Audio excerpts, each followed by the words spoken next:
Perfection IAS के audio series में मैं आनंद कौशल आपका स्वागत करता हूं। आज का हमारा आर्टिकल ऑपरेशन पोलो से जुड़ा है। सिविल सेवा परीक्षा के लिहाज से यह टॉपिक बेहद महत्वपूर्ण है, लिहाजा इस आर्टिकल में परीक्षा के हिसाब से महत्वपूर्ण बिंदुओं पर विस्तार से चर्चा करेंगे। यह ऑडियो सीरीज सामान्य अध्ययन प्रश्न पत्र 1 के इतिहास खंड से जुड़ा है। तो आइए लेख की शुरुआत करते हैं। 13 सितंबर 2023 को ऑपरेशन पोलो की 75वीं वर्षगांठ मनाई गई, जो हैदराबाद रियासत को एकीकृत करने के लिए 13 सितंबर 1948 को भारतीय सेना द्वारा शुरू की गई सैन्य कार्रवाई थी। हैदराबाद राज्य में सैन्य हमले को उस समय तत्कालीन गृह मंत्री सरदार वल्लभ भाई पटेल ने पुलिस कार्रवाई कहा था और 18 सितंबर तक निजाम की सेना ने भारतीय सेना के सामने आत्मसमर्पण कर दिया था। इसके ऐतिहासिक महत्व की सराहना करने के लिए ऑपरेशन पोलो के आसपास की पृष्ठभूमि और घटनाओं को समझना आवश्यक है। ऑपरेशन पोलो सिविल सेवा परीक्षा के हिसाब से भी काफी उपयोगी है, लिहाजा इस आर्टिकल में ऑपरेशन पोलो से जुड़े तथ्यों की पड़ताल करेंगे और इससे जुड़े खास संदर्भों पर विस्तार से चर्चा करेंगे। सबसे पहले जानेंगे ऑपरेशन पोलो की पृष्ठभूमि, फिर भारतीय सेनाओं ने हैदराबाद कैसे जीता, इस पर बात करेंगे और आखिर में उन कारणों को भी जानेंगे जो ऑपरेशन पोलो के लिए जिम्मेदार बताए जाते हैं।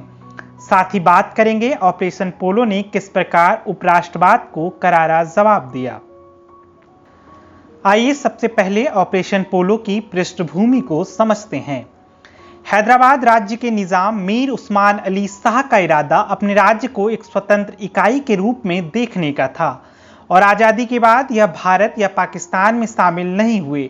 निजाम ने इस तथ्य का फायदा उठाया कि आज़ादी के तुरंत बाद भारत सरकार के कश्मीर मुद्दे में उलझने के कारण सरकार द्वारा अपने सभी प्रयासों और संसाधनों को उत्तरी सीमा की ओर केंद्रित कर दिया गया था। इसका लाभ उठाते हुए निजाम ने अपने दावे को मजबूत करने की कोशिश की। इसके लिए उसने नवंबर 1947 में भारत के साथ 1 वर्ष की अवधि के लिए स्टैंड स्टील समझौते पर हस्ताक्षर किया। इस समझौते के अनुसार हैदराबाद राज्य और भारत अधिराज्य अर्थात डोमिनियन के बीच तब तक यथास्थिति बनाए रखी जाएगी जब तक कि इस गतिरोध का समाधान नहीं किया जाता है। इसके अलावा इसमें कहा गया कि 1 वर्ष की अवधि के लिए भारत सरकार हैदराबाद पर किसी भी प्रकार के अधिकार का दावा या कार्रवाई नहीं करेगी तथा इस समझौते पर हस्ताक्षर करते समय लागू सभी शर्तें जारी रहेंगी। इस समझौते का लाभ उठाते हुए निजाम ने हैदराबाद सेना के अरबी commander in chief major general SAL एंड्रोस के नेतृत्व में रजाकार नामक अपनी अस्थायी सेना को मजबूत करना शुरू कर दिया। रजाकारों के एकजुट होने के परिणाम स्वरूप सीमा पार से हमले और हिंदू आबादी पर अत्याचार की घटनाएं कई गुना बढ़ गईं। इसके अलावा निजाम भारत के मध्य में एक स्वतंत्र राष्ट्र स्थापित करने की कोशिश कर रहा था और पाकिस्तान के साथ संबंध स्थापित करने के लिए नियमित राजनयिक प्रस्ताव भेज रहा था। टाइम पत्रिका ने अपनी फरवरी 1937 के अंक में बताया कि उनके 1.5 करोड़ प्रजा में से लगभग 90% हिंदू थे। मैगजीन की कवर स्टोरी निजाम पर थी। ब्रिटानिका के अनुसार निजाम ने हैदराबाद के सामंती चरित्र को बनाए रखा और हिंदू बहुसंख्यक आबादी की बढ़ती आवाज में बहुत कम दिलचस्पी दिखाई। जून 1948 में लॉर्ड माउंटबेटन ने हेड्स ऑफ एग्रीमेंट डील का प्रस्ताव रखा, जिसने हैदराबाद को भारत के तहत एक स्वायत्त प्रभुत्व राष्ट्र का दर्जा दिया। भारत समझौते पर हस्ताक्षर के लिए तैयार था। उसने ऐसा किया, लेकिन निजाम ने इस आधार पर इनकार कर दिया कि वह पूर्ण स्वतंत्रता या ब्रिटिश राष्ट्रमंडल राष्ट्रों के तहत प्रभुत्व का दर्जा चाहता है। इन सबके बीच तत्कालीन प्रधानमंत्री जवाहरलाल नेहरू का वो टेलीग्राम संदेश बहुत ही चर्चा में रहता है, जो 11 सितंबर 1948 को पाकिस्तानी प्रधानमंत्री लियाकत अली खान को भेजा गया। हैदराबाद पर हमारा कोई आक्रामक इरादा नहीं है और राज्य के भीतर कानून और व्यवस्था बहाल करने के लिए हमें जो भी कार्रवाई करने के लिए मजबूर किया जा सकता है, वह हमारी इच्छा के अनुरूप नहीं होगी। बल्कि हैदराबाद सरकार द्वारा संतोषजनक प्रतिक्रिया देने से इनकार का परिणाम होगी। पिछले 1 वर्ष के दौरान हमारे द्वारा समझौते के लिए दिए गए कई प्रस्ताव ठुकरा दिए गए। हमने भारत में सांप्रदायिक गड़बड़ी को रोकने के लिए हर संभव सावधानी बरती है और अपनी सर्वोत्तम क्षमता के अनुसार अल्पसंख्यकों के जीवन, संपत्ति और सम्मान की रक्षा करने के लिए प्रतिबद्ध हैं। नेहरू का यह टेलीग्राम आने वाले भविष्य पर कई कयास लगाती है और आने वाले समय का संकेत भी देती है। लिहाजा उन परिस्थिति जन्य कारणों को भी जानना जरूरी हो जाता है जिसके कारण भारतीय सरकार को हैदराबाद पर कार्रवाई करनी पड़ी। निजाम की स्वतंत्रता की इच्छा हिंदू बहुमत की भारतीय संघ में विलय की आकांक्षा से टकरा गई। यह संघर्ष सांप्रदायिक तनाव के कारण और बढ़ गया था, विशेष रूप से हिंदू बहुसंख्यक और रजाकारों द्वारा प्रतिनिधित्व करने वाले मुस्लिम शासक अभिजात वर्ग के बीच। एक निजी मिलिशिया जिस पर हिंदुओं के खिलाफ अत्याचार करने का आरोप था, इन घटनाओं ने हैदराबाद के भारत में एकीकरण की मांग को हवा दी। नेहरू के टेलीग्राम के 2 दिन बाद 13 सितंबर को भारत ने अपना सैन्य अभियान शुरू कर दिया। ऐसे में हमारे लिए ये जानना जरूरी हो जाता है कि भारतीय सेनाओं ने हैदराबाद कैसे जीता।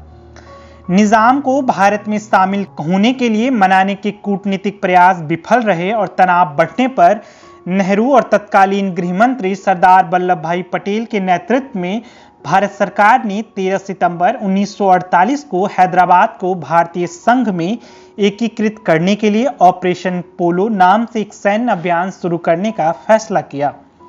ऑपरेशन पोलो के दौरान भारतीय सेना का नेतृत्व मेजर जनरल जयंतनाथ चौधरी ने किया था। वह एक बख्तरबंद डिवीजन के जनरल ऑफिसर कमांडिंग थे और आगे चलकर सेना अध्यक्ष बने। हैदराबाद के प्रधानमंत्री मीर लाइक अली ने दावा किया था कि राज्य पर हमला होने पर करीब 1 लाख सैनिकों की एक सेना भारतीय सेना को चुनौती देने के लिए तैयार थी। अली के दावे पूरी तरह झूठे साबित हुए।